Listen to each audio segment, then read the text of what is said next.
Le nouveau mois de Marie. 26e jour. Vie de la très sainte Vierge après la descente du Saint-Esprit. Jésus, ayant aimé ses disciples, les aima jusqu'à la fin. Oui, mon cher Théotime, il nous a aimés jusqu'à la fin. Il nous a tout sacrifié, sa gloire, son honneur, sa vie même. Et avant qu'il souffrît pour nous les angoisses de la mort, il nous avait légué son corps adorable. Un seul bien lui restait, dans cet entier dénuement où l'avait réduit son amour. Marie, sa sainte mère, était au pied de la croix, et tandis que ses disciples et ses apôtres eux-mêmes l'abandonnaient, Marie lui renouvelait à chaque instant la promesse d'un attachement inviolable. Jésus regarde avec bonté sa mère, et épargnant à sa tendresse un nom qui eût augmenté sa douleur, « Femme, lui dit-il, voilà votre fils. » Portant ensuite les regards vers le disciple bien-aimé, « Voilà votre mère. » Asse mater tua. Jean, chapitre 19, verset 27. Mon fils, dit-il, à chacun de nous, ma mère sera désormais ta mère. Tu seras son fils, tu seras pour elle le remplaçant de ton Dieu, et elle sera pour toi ce qu'elle a été pour moi, la mère la plus tendre. Dès ce moment, le disciple bien-aimé prit Marie dans sa maison. Dès ce moment aussi, Marie remplit la grande mission qui venait de lui être confiée. Elle étendit son amour maternel sur toute l'Église naissante. Elle suivait ses enfants adoptifs dans les courses apostoliques. Elle encourageait les travaux. Elle fortifiait par ses prières le courage des martyrs. Elle sollicitait auprès de son Fils la persévérance pour les néophytes qui embrassaient les saintes rigueurs de l'Évangile. Mais la charité de Marie n'a pas été renfermée dans le cercle étroit des années qu'elle avait encore à passer sur cette terre d'exil. Elle a embrassé tous les siècles, et tous les siècles ont ressenti les heureux effets de sa tendresse maternelle. Imitons, mon cher Théotime, la charité de celle que Jésus nous a donnée pour mère et pour modèle. Par cette vertu, qui est le complément du grand précepte de l'Évangile, payons à notre Dieu une partie de la dette sacrée de la reconnaissance, et remplissons ce que Dieu exige essentiellement de tous les hommes. Mandavit uniquique de proximo suo. Ecclésiaste, chapitre 17, verset 12.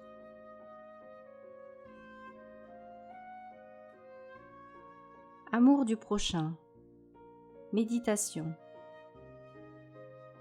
Il y a quelques jours, mon cher Théotime, à la vue des miséricordes de Dieu sur votre âme, ne partagiez-vous pas l'espèce d'embarras et de perplexité du saint roi David lorsqu'il disait « Que rendrai-je au Seigneur pour tous les biens qu'il m'a faits? Quid retribuam Domino pro omnibus? Cae retribuit mi » Psaume 115, verset 3. Que rendrai-je jamais à Dieu pour toutes ses miséricordes? Que peut-il recevoir de moi? Mon cher enfant, il y a pourvu, et pour le paiement de la dette de votre reconnaissance, il a cédé tous ses droits à quelqu'un qui l'a mis en sa place et auquel il vous renvoie. Vous entendez? Je veux parler du prochain. Tout ce que vous aurez fait au plus petit d'entre vos frères, c'est à moi que vous l'aurez fait. Matthieu chapitre 25, verset 40. C'est la parole expressive de notre Seigneur. Et au premier jour du jugement, « J'ai eu faim, dira le souverain juge aux élus, et vous m'avez donné à manger. » Matthieu chapitre 25, verset 35. La marque, disait-il à ses disciples durant sa vie mortelle, la marque à laquelle on reconnaîtra si vous êtes mes disciples, ce sera si vous vous aimez les uns les autres. Jean chapitre 15, verset 25. Et en effet, ce qui touchait les païens dans la primitive Église, c'était cette union fraternelle qui faisait de tous les chrétiens un seul cœur et une seule âme. « Voyez comme ils s'aiment, disait-il. » Le célèbre saint Pacôme dut sa conversion au spectacle touchant que lui offrit la charité des chrétiens. Il était païen et servait les armées du tyran Maxime. Lui et ses compagnons récemment enrôlés dans les troupes romaines séjournèrent quelques jours à Thèbes. Les officiers de l'armée les traitaient fort durement et les tenaient étroitement renfermés. Les chrétiens eurent pitié des nouveaux soldats. Ils en agirent avec eux comme avec leurs propres enfants et leur procurèrent toutes sortes de secours. Une vertu si rare et si désintéressée fit une vive impression sur l'esprit de Pacôme. Il se sentit touché d'amour pour la loi des chrétiens et embrasé d'un désir ardent de servir le Dieu qui inspirait de tels sentiments à ses adorateurs. Aimons notre prochain, mon cher Théotime, puisque selon saint Jean, c'est le commandement du Seigneur, et que celui qui ne l'observe pas demeure dans la mort. Aimons-le, non seulement de bouche, mais encore de cœur et d'action. Aimons-le en chrétien, parce qu'il est notre frère et enfant de Dieu, parce qu'il est aimé de Jésus-Christ, racheté de son sang, destiné au ciel comme nous. Aimons-le sans exception, à moins toutefois que parmi les hommes nous puissions en trouver un qui ne soit pas l'ouvrage d'un Dieu, le prix du sang d'un Dieu. Voici en peu de mots 3 devoirs à remplir à l'égard du prochain. 1. Il a des droits, surtout à sa réputation, et nous devons la respecter, comme nous voulons qu'on respecte la nôtre. N'y donnons jamais atteinte, mon cher Théotime, ni par des soupçons et des jugements mal fondés. Tel nous paraît méprisable ou vicieux, qui est déjà ou qui sera un jour bien meilleur que nous. Ni par la médisance. Elle tue presque toujours 2 âmes, souvent 3. Celle qui l'a fait, à cause de la malignité qui la lui inspire, celle qui l'écoute, à cause du plaisir méchant qu'elle y trouve, enfin, celle qui en est l'objet, à cause des haines dont elle est le principe. Un solitaire avait mené en apparence une vie peu fervente. Néanmoins, à la mort, il jouissait d'un grand calme. Son supérieur en fut alarmé, comme d'un piège du démon, et lui en demanda la cause. Le religieux lui répondit : « Mon père, notre Seigneur a dit : ne jugez pas, et vous ne serez pas jugés. J'ai tâché toute ma vie de ne parler et de ne juger mal de personne, et de penser bien de tous. » « Ah, mon fils, lui dit le supérieur, mourez en paix. 2. Le prochain a ses défauts. Il faut les supporter. Des torts, il faut les pardonner. Nous avons des défauts et les autres nous les passent si souvent. Et Dieu surtout nous supporte depuis si longtemps. Direz-vous que votre prochain vous a offensé ?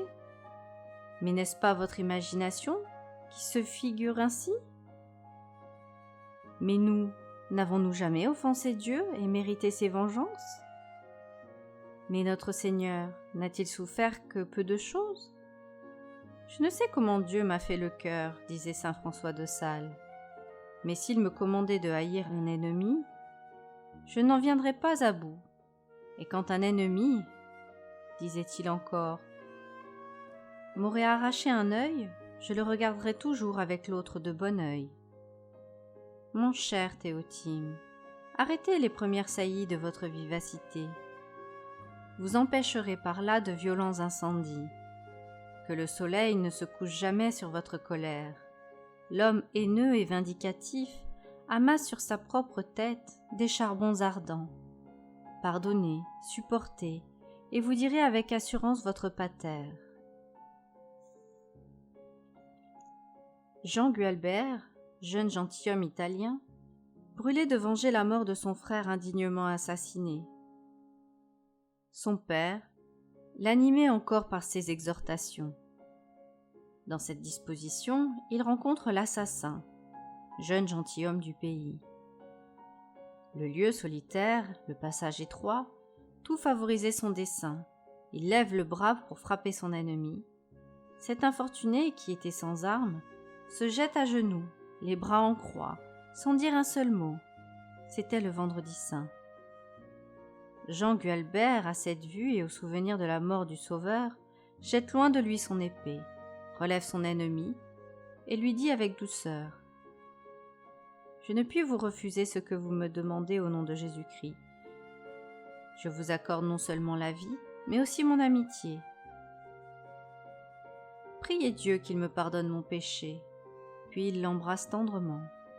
Après cette victoire remportée par son cœur, il entre dans une église, se prosterne aux pieds du crucifix, et Jésus lui fit connaître par un prodige combien ce trait de charité lui était agréable. Vie des saints, par Godescard, vie de saint Jean Gualbert, 12 juillet. 3. Notre prochain a des besoins, et nous devons le soulager. Une âme charitable est marquée pour le ciel. L'aumône, dit le sage, résiste au péché, comme l'eau éteint le feu. Les pauvres sont les portiers du ciel, et les amis qu'il faut se faire pour y entrer. Les rois sont sur la terre les images vivantes de Dieu, et les pauvres les images vivantes de Jésus-Christ. Dans le monarque, je vois mon Dieu, et dans la personne du pauvre, je vois mon Sauveur. Un verre d'eau donné au nom de Jésus-Christ ne sera pas sans récompense. Aussi, le maréchal de Luxembourg, si célèbre par ses exploits militaires, disait en mourant : « Je préférerais aujourd'hui, à l'éclat de tant de victoires, inutile au tribunal de Dieu qui juge les guerriers, le mérite d'un verre d'eau, donné aux pauvres pour l'amour de lui. »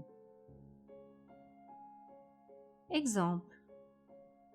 Pendant les jours de la Terreur, Monsieur Aurin, curé de Figeac, donna un exemple bien touchant de la plus héroïque charité.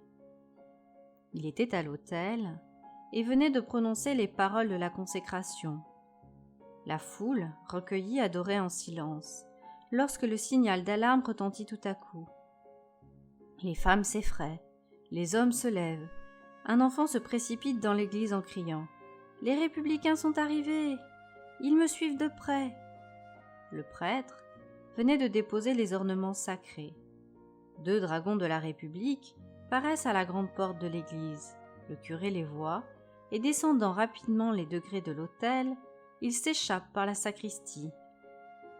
Dans le cimetière, il rencontre 2 autres soldats qui veulent le saisir. Il les évite, il franchit un mur et gagne la campagne. Arrivé sur le bord d'une petite rivière, il n'hésite pas. Il s'y jette et la traverse à la nage. Parvenu au bord opposé, il se retourne et voit les 2 soldats toujours acharnés à le poursuivre. Un d'eux se jette dans la rivière pour la traverser. À cette vue, Monsieur Aurin reprend sa course et gravit un coteau. Il gagne de vitesse, il est hors de l'atteinte de ceux qui avaient juré sa mort. Il était sauvé. Il entend des cris de détresse, il revient sur ses pas. Du haut du coteau, il voit un des soldats se débattre dans les eaux et sur le point d'être englouti. Le prêtre, qui avait enseigné la charité, prêché le pardon et recommandé de rendre le bien pour le mal, ne fut pas sourd à la voix d'un ennemi qui l'appelait à son secours. Avec la même vitesse qu'il avait mise à se sauver, il descend la colline. Parvenu au bord de la rivière, il s'y jette de nouveau. Il plonge, il replonge encore pour ressaisir le malheureux qui se noie. Enfin, il reparaît sur l'eau. Il ramène sur le rivage le soldat à demi-mort et sans connaissance. Il le réchauffe, il le rend à la vie. Cet homme, ayant repris ses sens, reconnaît le curé de Figeac. « Et quoi ?» s'écrie-t-il. « C'est vous qui m'avez sauvé? Vous que je poursuivais? Vous dont j'avais juré la mort? On nous a donc trompés. On nous répète sans cesse que les prêtres ne respirent que vengeance. » « Mon ami, répond le curé, vous voyez, si on vous a dit vrai, en vous sauvant, je n'ai fait que mon devoir. Tout prêtre, tout chrétien, devait faire ce que j'ai fait. J'ai été heureux, voilà tout. J'en remercie le ciel. Remerciez-le aussi. Et ne persécutez plus ceux qui servent Dieu et qui croient en lui. Pratique. Ne prenez jamais votre repos avec la haine dans le cœur. Et quand vous faites l'aumône, faites-la pour l'amour de Jésus et de Marie, et comme à eux-mêmes.